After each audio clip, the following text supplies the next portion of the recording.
Assalamualaikum warahmatullahi wabarakatuh.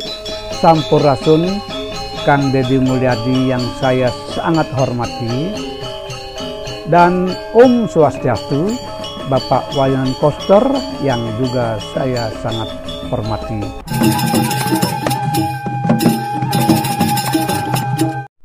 Kali ini saya ingin mengintip perjalanan Kang Deddy Mulyadi di Pulau Dewata ini. Gubernur Jawa Barat itu sempat singgah di beberapa tempat, antara lain di pasar tradisional. Beliau menanyakan harga beras dan membeli beras beberapa kilogram. Tetapi ternyata beras itu tidak diambil. Uangnya diserahkan kepada pedagang. Kang Deddy Mulyadi mengatakan, wah saya sudah punya sawah, sudah punya beras. Jadi beras itu dibagi-bagikan kepada yang membutuhkan. Nah, disinilah antara lain salah satu gaya dari Kang Deddy Mulyadi di dalam menyerahkan dana punya kepada masyarakat yang membutuhkan. Gaya seperti ini juga saya saksikan di dalam video di berbagai tempat yang lain. Misalnya Kang Deddy Mulyadi memberikan bayaran yang lebih mahal, jauh lebih mahal dari harga barang yang dibeli, dan berbagai bentuk adegan yang lainnya, yang endingnya Kang Deddy Mulyadi menyerahkan dana punya. Di antara adegan-adegan itu yang menarik perhatian saya dan sangat mengesankan saya, yaitu ketika beliau berdialog dengan seorang pedagang souvenir. Setelah saya menyaksikan dan memperhatikan dialog itu dengan seksama, saya melihat dialog itu mengandung makna spiritual yang cukup dalam. Coba kita dengar dialog mereka ini. Kan Bapak berhak dong nawarin barang 150.000, 200.000, kan saya berhak nawar. Memang berhak nawarnya, tapi kalau kita terlalu tinggi hargain tuh tinggi. Nah, mengapa pedagang itu tidak menawarkan dagangannya dengan harga yang tinggi? Karena rupanya pedagang itu memiliki filosofis, yaitu lebih mementingkan pelayanan kepada konsumen. Memang secara filosofis pedagang itu bertujuan untuk memudahkan konsumen atau masyarakat untuk mendapatkan barang-barang yang diperlukan. Jadi sekali lagi inilah salah satu bentuk pelayanan prima kepada masyarakat. Nah, sekarang Bapak begini. Saya bilang harga dasar aja dulu. Harga dasar. Jadi Bapak beli tas itu 75, yang 85. satu 85. Jadi 75 ditambah 85. Ya, jadi berapa? 75 tambah 85 ditambah 150. Berarti 310. Nah, kalau saya 310, Bapak nawarin harga dasar, saya tetap bayar 310 gimana? Nggak apa-apa. Nggak apa-apa. Berarti nggak dapat untung. Kalau dipikir secara bisnis, seorang pedagang wajar mendapatkan keuntungan. Nah, tetapi pedagang yang satu ini berbeda. Jadi berapa harga dasarnya, segitu dijual. Kalau saya hanya beli harga dasar, saya bayar 300.000. Ya nggak apa-apa. Bapak nggak dapat untung? Nggak apa-apa. Mungkin banyak orang heran, mengapa pedagang ini rela tidak mendapatkan keuntungan.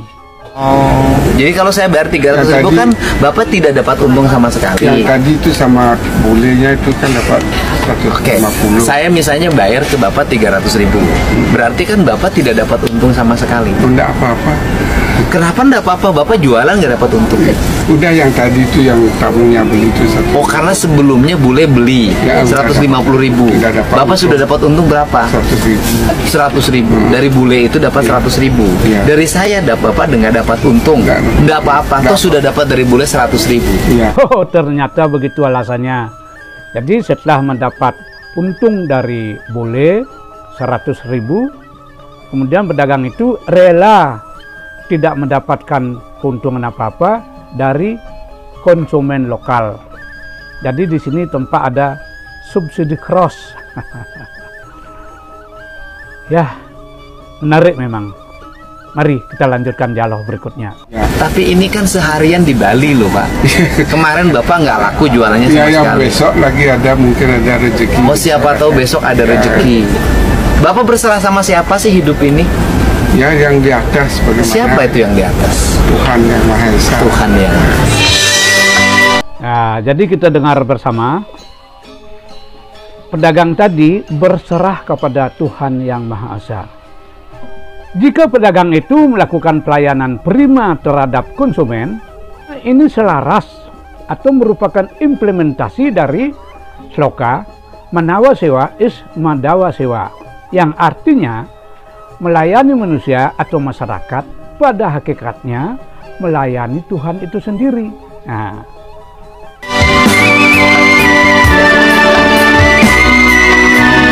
Nah, ini saya ngomong aja Pak. Nah, orang Muslim bersikap jujur dalam setiap hari, kan itu yang dicari. Orang agama Bali jujur dalam setiap hari, kan itu yang dicari. Jujurnya sama loh. Ya, jujur sama. Ya kan, jujurnya sama kan. Ini kan Harus jujur. sikap-sikap seperti ini. Ya. Jujur orang Muslim, jujur orang Bali, jujurnya sama. Kan jadinya Berarti tidak ada perbedaan urusan jujurnya kan. Jadinya kan kita aman. Aman, semuanya berserah. Orang Muslim bilang pada Allah Subhanahu Wa Taala. Bapak bilang pada Sang Hyang Widiwasa, Tuhan yang Maha Esa. Tuhan yang Maha Esa. Kan sesuatu yang kita tidak bisa lihat dan kita Ya. bisa rasakan. Yang merasakan hati kita. Pikiran. Kamu mau ribut urusan agama? Jangan. Bukan, saya mau nanya, kamu mau tetap mau ributin urusan agama? Kalau agamanya sama-sama mengajarkan kejujuran, sama-sama mengajarkan berserah diri pada Tuhan, saya pada Allah Subhanahu Wa Taala.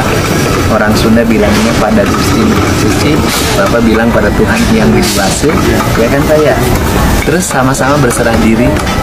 Terus kamu mau tetap mau ribut, mau gini-ginian terus? Jangan dong. Ya. Kalau sudah seperti ini kan sama-sama harmoni dalam hidup. Ya, saya setuju dengan pernyataan yang dikemukakan oleh Kang Deddy Mulyadi bahwa semua agama mengajarkan kebenaran yang sama. Bagaimana dinyatakan di dalam Kekawin Sutasoma, dan hana dharma manggerwa, artinya tidak ada kebenaran yang mendua. Kebenaran itu hanya satu. Ya, sedikit tentang teologi. Tuhan itu ada di mana-mana, sebagaimana diucapkan dalam sloka Wiapi Wiapake Nirwikara.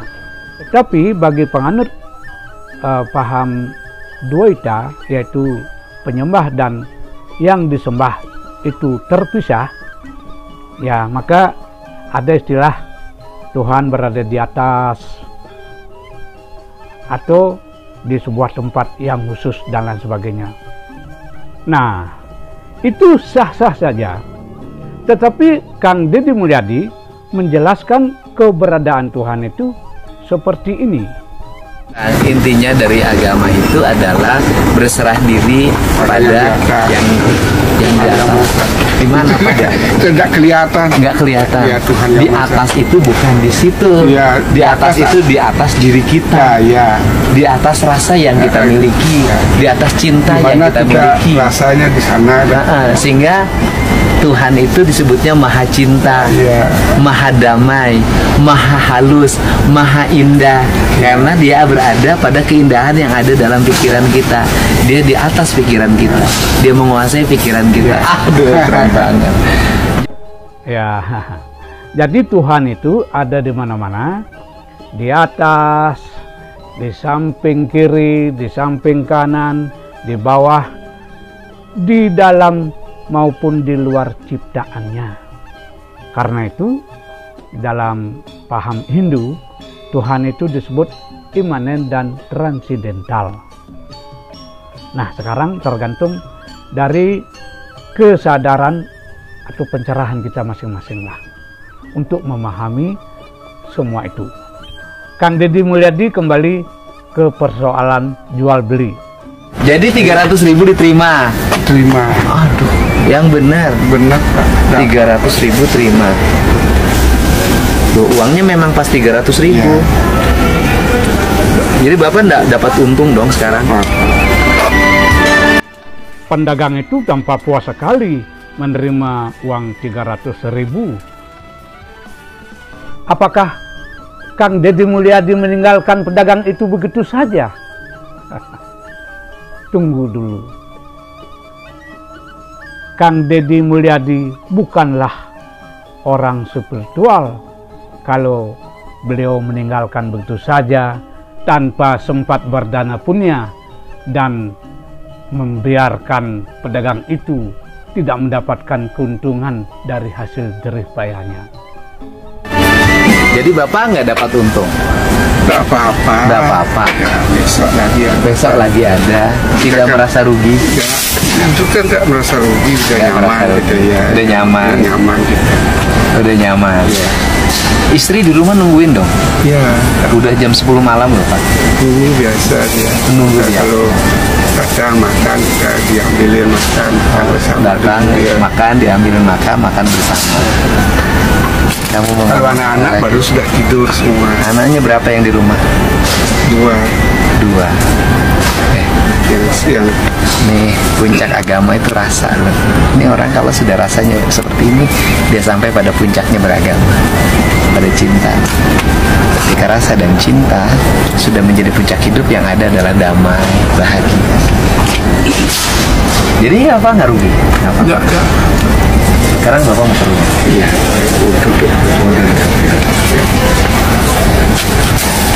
Kok ada ini?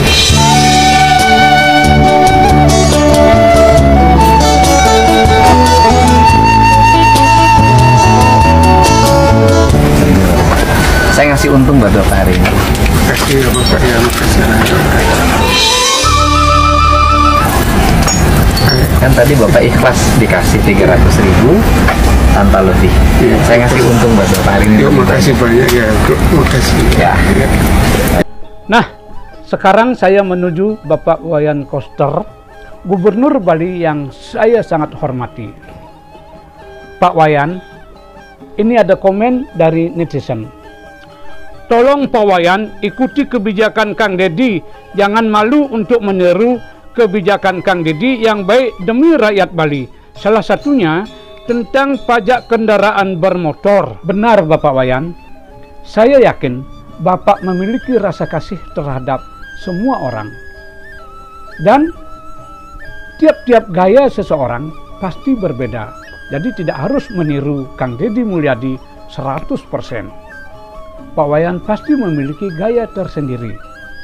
Nah, antara lain bikin kebijakan melayani masyarakat yang kurang mampu dengan cara seperti ini. Saya begitu bangun jam 5 langsung telepon sekda, telepon kepala Bapenda, kemudian telepon salah satu kepala bidang. Jam 9 harus keluar surat keputusan tentang pembebasan pembayaran tunggakan pajak dan dendanya. Bila perlu hari ini kita putuskan dan hari ini kita laksanakan. Ternyata nggak bisa Pak, sistemnya harus dimasukin dulu baru bisa besok. Dan mungkin waktu menerapkan itu pikirannya pusing, ini apa yang akan terjadi. Ternyata yang terjadi adalah berbalik. Baru terjadi sepanjang sejarah, orang lain ngantri mudik beli tiket, ngantri di rest area di Jawa Barat, ngantri bayar pajak sambil tersenyum. Pada akhirnya kebijakan ini menjadi kebijakan yang menggema di seluruh Indonesia, di mana seluruh rakyat nagih pada gubernurnya masing-masing. Saya ditelepon Gubernur Jawa Tengah, gara-gara Pak Jabar ini saya jadi harus membebaskan. Ya sudah, saya bebaskan. Kemarin Banten, Pak Dedi saya juga mau melaksanakan. Sumatera Utara sudah melaksanakan, dan beberapa provinsi akan melaksanakan semua. Nah, Semeton, apakah Anda setuju kalau Bapak Wayan Koster, Gubernur Bali, memiliki kebijakan seperti ini? Tulis komen di kolom komentar. Akhirnya saya akhiri dengan ucapan Paramasakti, Om Santi Santi Santi Om, Om Loka Semesta Kita Bawantu. Semoga semua makhluk hidup berbahagia.